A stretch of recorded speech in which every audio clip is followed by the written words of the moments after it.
Hey guys, this is Pharaoh 2091 and welcome back to Let's Play 999. Last time we left off, we chose to go through door 6 and it leads to this huge, area, which I guess is kind of like the furnace or the steam room or boiler room, whatever, for the ship, which, you put stuff in there, it makes the engine move, and essentially you need this damn thing to actually get the ship to move. What else is there to say? So we were investigating everything here, and we just moved to the other side of the door here. We're going to go ahead and just investigate a little bit more. There does seem to be a lot to do here, but I've yet to even have anything to even use. So, I've got to keep investigating. There's a whole bunch of boxes in my way. I can't get through.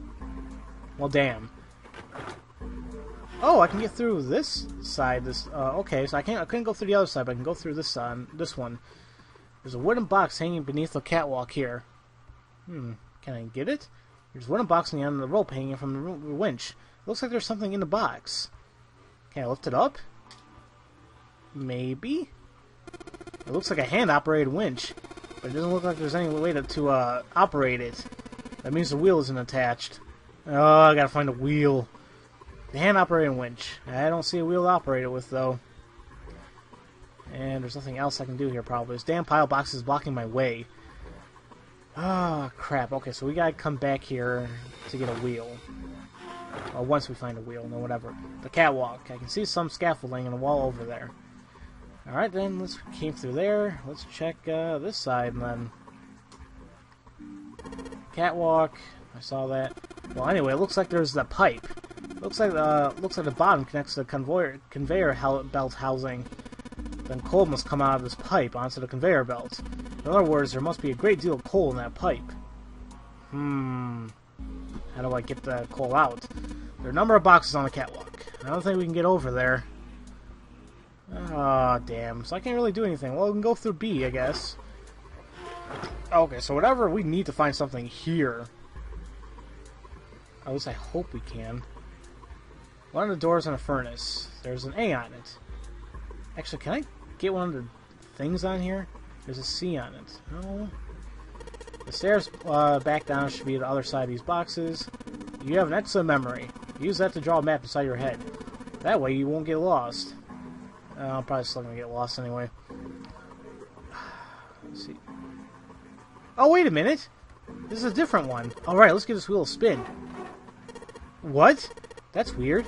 I don't feel any resistance. God! Oh, shit! No, that's just what we needed, Junpei. Don't worry. It's a wheel that seems to be part of the winch. There's some pegs on the back that look like they can go into the holes on the winch. Good. Oh, good job, genius. You broke it.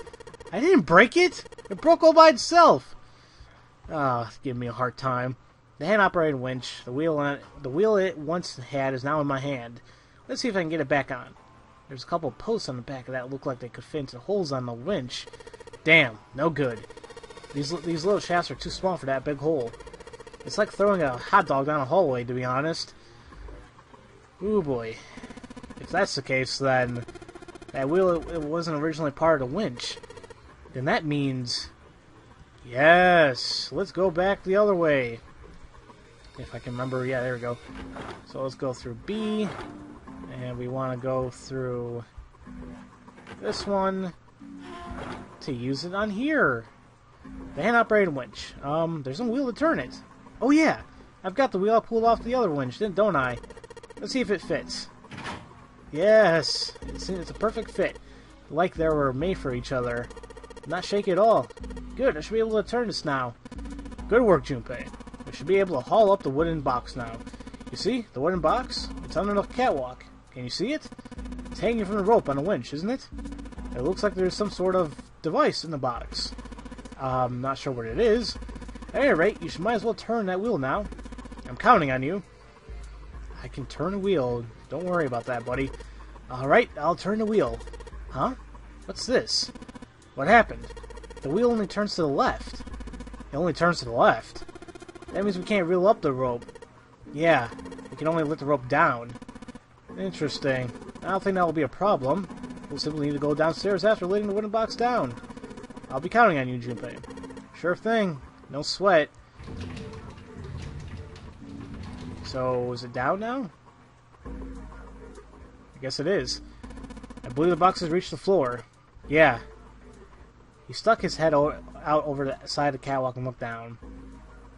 The box had only recently hung just below a catwalk, now sat on the floor. It come to rest near the end of the tunnel that covered a conveyor belt, near where June had collapsed. Junpei could see her, still leaning against the wall as if she barely had the strength to sit up.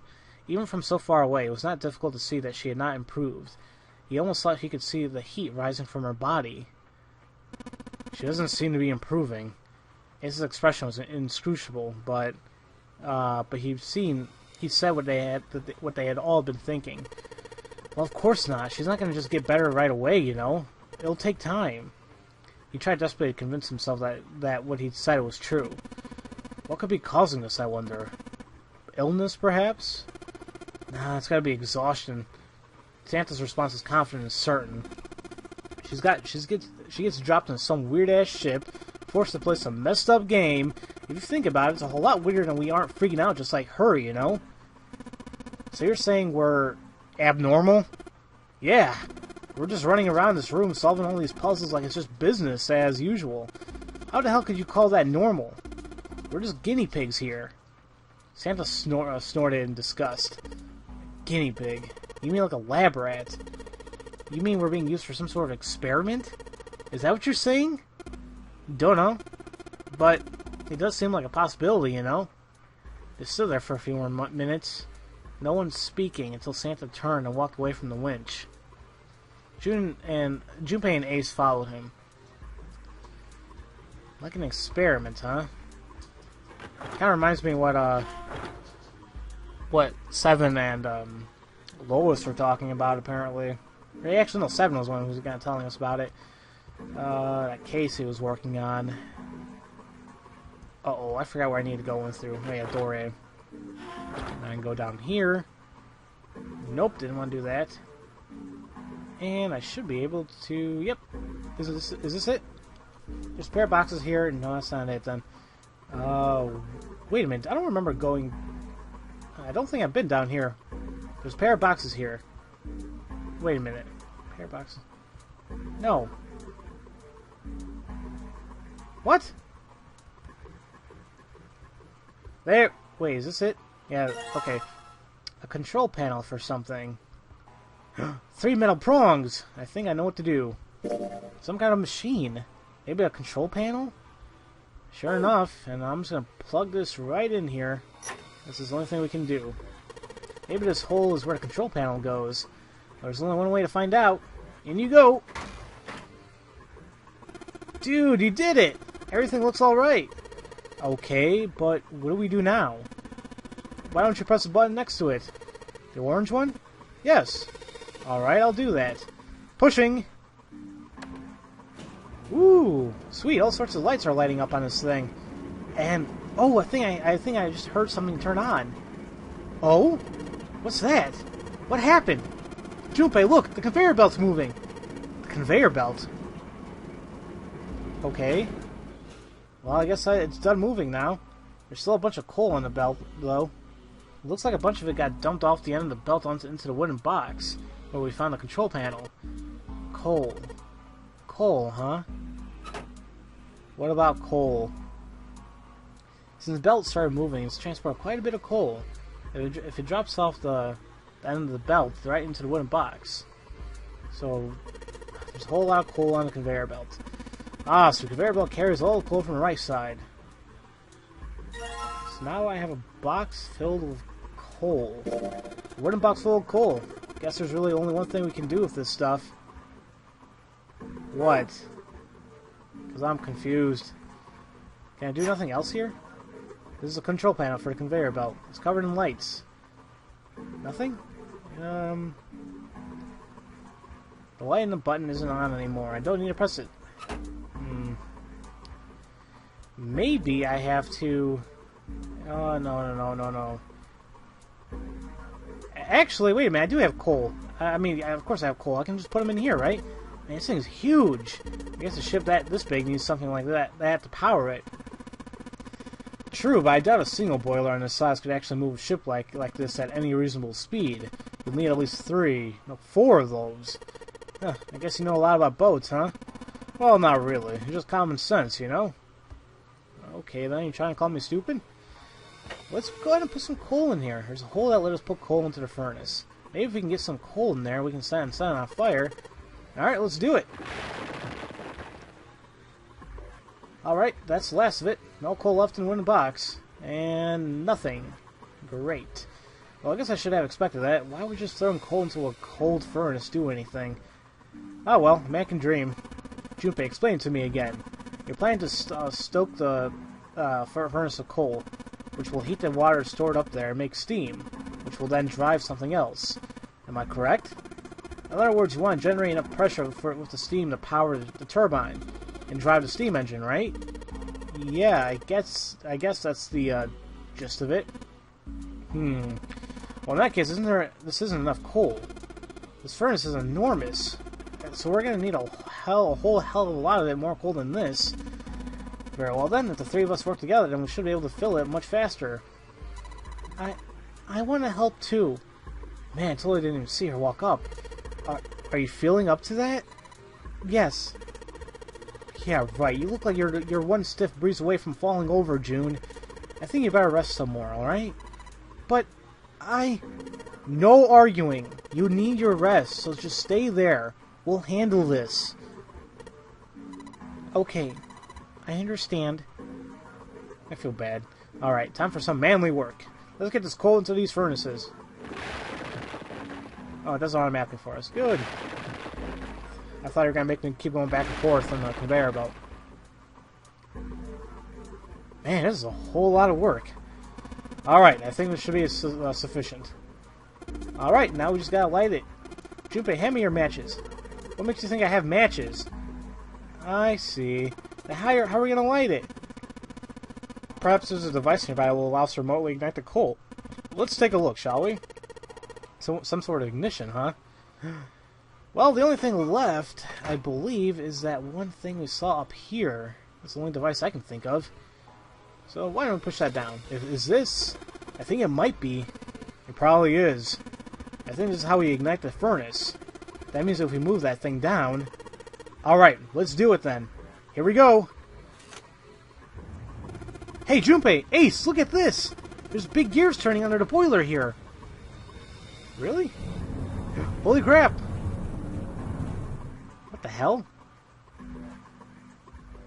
Wait, I think there's some stuff in there. The gears. They're spinning. What the hell are you guys waiting for? Let's start looking! That is true. Yeah, there's something on his thing. It's a gold disc. With... That's interesting. The gold disc. It has a number of lines engraved on it. I can make three colors here. Red, blue, and black. I didn't even notice the black there. Huh. I wonder what they mean. Then I'm assuming that on the other gears there's going to be other ones as well. Sure enough. Same kind of thing. Bronze disc. It has a bunch of lines on it in 3 different colors. Red, blue, and black. Okay. And then the final one, we're over here, should definitely have something as well. Sure enough. Look at that. The silver disc. It has a bunch of lines on it, but the red ones really stand out, right? The red ones, huh?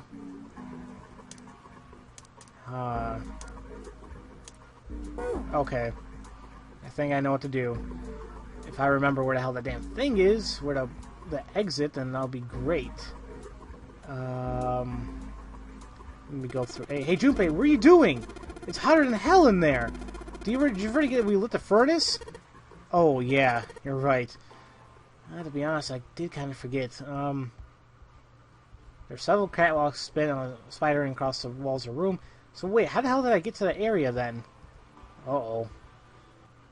Didn't I have to go through here? Unless I'm just forgetting something. Or is it up here? Oh, it's up here. I'm an idiot. It looks like there's a thing unlocks the door. There's a depression here. It looks like it's the outline of 3 circles laid on top of each other in a triangle. Maybe you put those 3 discs we found in this thing. Well, there's only one way to find out. Let's stick them in. Nope, my phone's going off a minute, guys. I'll be right back. Alright, where do we left off here? Just putting damn things in there. Huh? That's odd. There's nothing happening. Maybe you, I don't know, putting them in the wrong places? Perhaps you have them facing the wrong directions. Perhaps you should rotate the discs to make some sort of outlines connect to one another. Well, no harm in trying, I guess. And when the disc is touched, it'll rotate a certain amount. When the white arrow is touched, the discs are switched. Please note that when discs are switched, the angles of discs are reset. Okay, no. Let's see if... He said they'll... He made it seem like the red ones stick out. And there you go. Okay. You know, that one I think was a little bit easier to solve because if you guys noticed, when you picked up the gears, when you picked up the circles in the gears, they already had a placement to them. So I just remember silver was on top and the gold was on bottom left and bronze was on bottom right. I just automatically assumed that, and I just had to start flipping around and boom. That one was pretty damn easy. The red lines on these discs. I think maybe I could make a star polygon with these. Look at that! We opened it. That was actually pretty easy. That was really easy. I mean, that room was huge, but there really wasn't anything that much to do in here. Yes, the door's open! Given the circumstances, Junpei's happiness was certainly understandable. Ace seemed to share his excitement. Alright, Junpei. Why don't you go and get June now? Santa and I will keep an eye on this door. Santa snorted. Why do we gotta do that? Even if it shuts, we know how to solve the puzzle now. We can just open it again. Well, I suppose that's true. Shall all three of us go and collect June then? Nah, I'm cool. I'll let Junpei handle it. He still seemed irritated by something, however, and sat down and stared petulantly. So you were only interested in being contrary. Ace sighed, and with the air of a long-suffering parent. Alright, I'll go get June. I'll be right back. He gave a quick nod to Ace and Santa and dashed off down the stairs. Before long, he was back on the first floor next to the conveyor belt and June. As he drew closer, she stood up, slowly. Are you okay? He did his best to sound calm and nonchalant, but there was no hiding the genuine concern in his voice. Yes, I'm fine now. I'm sorry I made you worry. June blushed. He wasn't sure if she was embarrassed or still feverish. Just to make sure, he reached out and put his hand against her forehead. Good. You're feeling a lot better.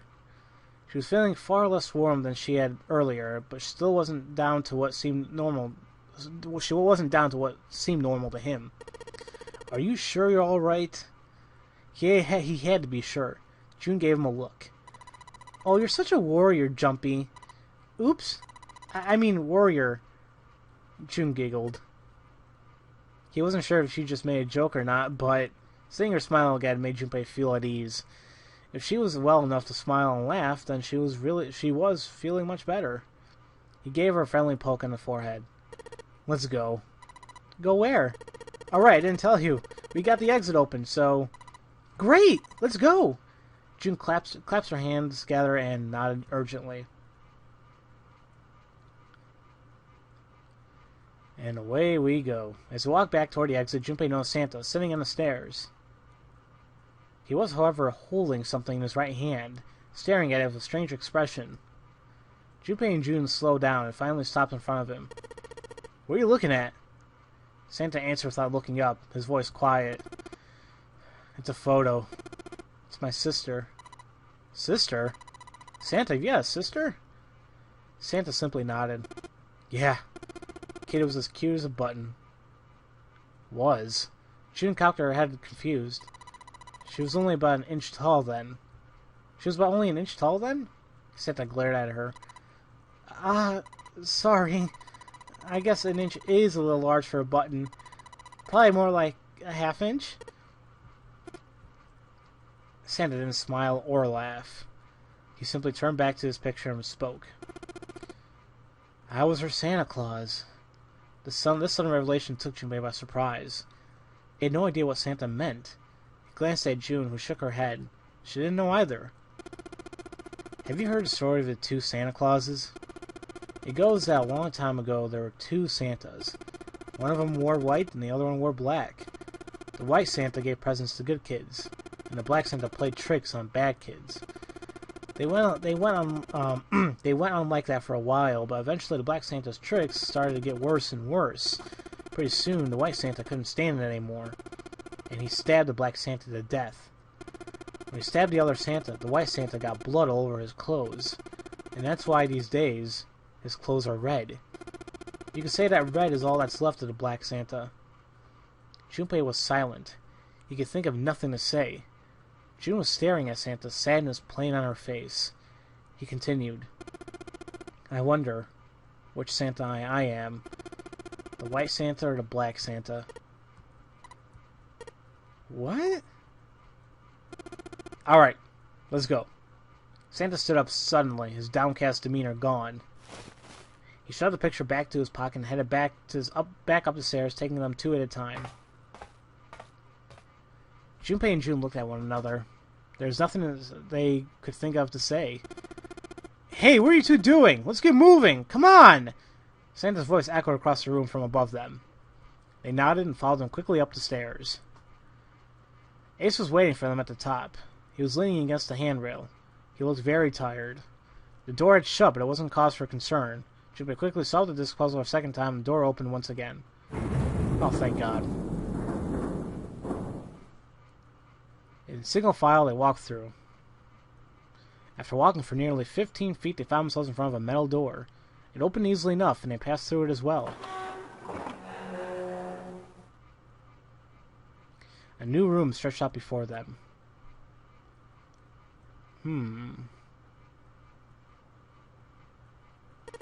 Is this a warehouse? No, I believe this is the cargo room. This must be where they store all of this vessel's freight. There are wooden crates everywhere. I wonder how old they are. Junpei, Ace, and June had stopped unconsciously, pausing to take in their new surroundings. Santa's voice broke through their momentary trance. Well, we probably ought to start with finding the exit, right? Let's get going. And I guess, yeah, we're going to be solving this as well. And considering how each thing has went so far in terms of, in terms of solving these rooms, it seems like for every number door we go into, there's like at least 2 puzzle areas we need to solve, except for door 3. So, if I'm right, then this must be the final room we have to escape from before getting some form of ending. I'm assuming anyway. But yeah, this is the cargo room. I wonder what the hell we're going to find in here. Yeah, we'll see what's up. So, as usual, thank you all for watching, and I'll see you guys next time for Let's Play 999. I'll see you guys later.